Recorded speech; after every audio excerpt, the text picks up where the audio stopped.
Hello and welcome back to everyone on the Football Zone and to a weekend review, reviewing the Premier League games from this past weekend. And yeah, starting off with an awful game for Leicester, defeated 4-0 at home by Brentford. We in Buemo, Norgard and Carvalho with the goals. And yeah, this was dominant from Brentford. The game pretty much over within the first period. First 30 minutes maybe. And yeah, Leicester just didn't have an answer. They're so far off at the moment. Nothing's really changing under Rude. Protests against the hierarchy. It's just all got wrong for Leicester. Moving on then to Everton 2, Manchester United 2 at Goodison Park. Beto and Decore with the goals gave Everton the lead in the first half. And then Fernandes and Ugarte, 7th, 2nd and 18 minutes, turn it around. But realistically, yeah, Everton were by far the better team. And they'll be wondering how they didn't win this game. Especially being 2-0 up after 72 minutes. I think David Moyes would be really disappointed. Amarim, it was a good comeback, but will he really be pleased with the performance that his Manchester United team put out today? Personally, I'm not sure. Moving on into Southampton 0, Brighton 4 at St Mary's, and yeah, it was another dominant performance from Brighton. João Pedro, Ruta, Mitoma and Hinselwood with the goals, and yeah, Southampton just didn't really have an answer. 4 XG against for Southampton. Yeah, quite an incredible number to be honest. And yeah, Brighton punished them by far the best team. And yeah, Southampton's sorry season continues. Brighton now into the top half. They'll be pleased with that. Moving on then to Ipswich 1, Tottenham 4 at Portman Road. Breen and Johnson with 2 goals before Hutchinson pulled one back. Spence and Kulusevski late in the second half made it 4-1. And yeah, I think Spurs just turning the tide now. That's 2-3 Premier League wins on the trot now for them. Ange Postecoglou will be pleased. Ipswich, I don't think gave a bad account of themselves here, really, to be honest. I think they were just unlucky. Tottenham were clinical. And yeah, obviously with a damaging result for Wolves, it's a tough one to take for Ipswich. But I think they were just cast aside here by clinical Tottenham. Moving on then to Fulham 0 to Crystal Palace 2 at Craven Cottage. A great win for Crystal Palace. Anderson with an own goal in the 37th minute before Munoz in the 66th minute rounded things off for Palace. And yeah, Fulham just didn't really turn up here. Palace, fair play to them, they took their chances, got the win. But yeah, I think Fulham will be disappointed, just didn't really turn up here. And Palace, their London neighbours, allowed them to get a really good win, and they'll be very, very pleased with that.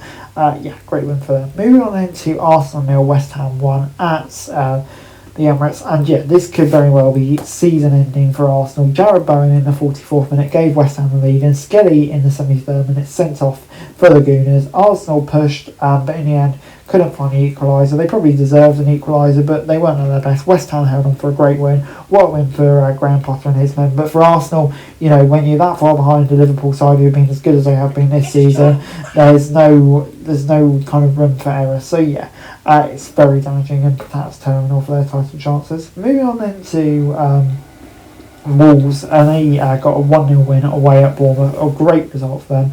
Cunha in the 36th minute gave them the lead after Bournemouth had a red card in the 31st minute. And yeah, after that, Wolves pretty much controlled the game, and there's no denying it for me. They were the team that probably deserved to win this game. And yeah, they'll be absolutely delighted with that. For Bournemouth, though, I think they'll just be so frustrated, really. It's games like this where they kind of have to win if they want to be in the mix for Europe. Moving on then to Villa 2, Chelsea 1 at Villa Park, and it was Enzo Fernandez in the 90th minute who gave Chelsea a lead before Asensio and Rashford combined twice, once in the 57th minute and once in the 89th minute to give Villa the win. And yeah, you'd have to say it's quite a decent game between these two, quite evenly matched. If one team showed it probably was just Villa. So yeah, I'll be delighted with the win, but I think Chelsea will be so disappointed to be 1-0 up and then lose it like that. And yeah, their top 4 hopes are getting more and more tough, aren't they?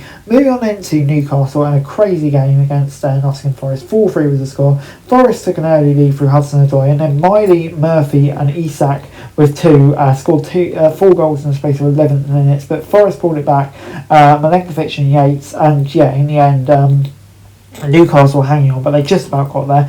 For Forest, an unacceptable 10 minutes losing them this game where they just fell to pieces. Except for that, they played probably quite well. But Newcastle, a huge win for them, and it makes the top 4 race very interesting.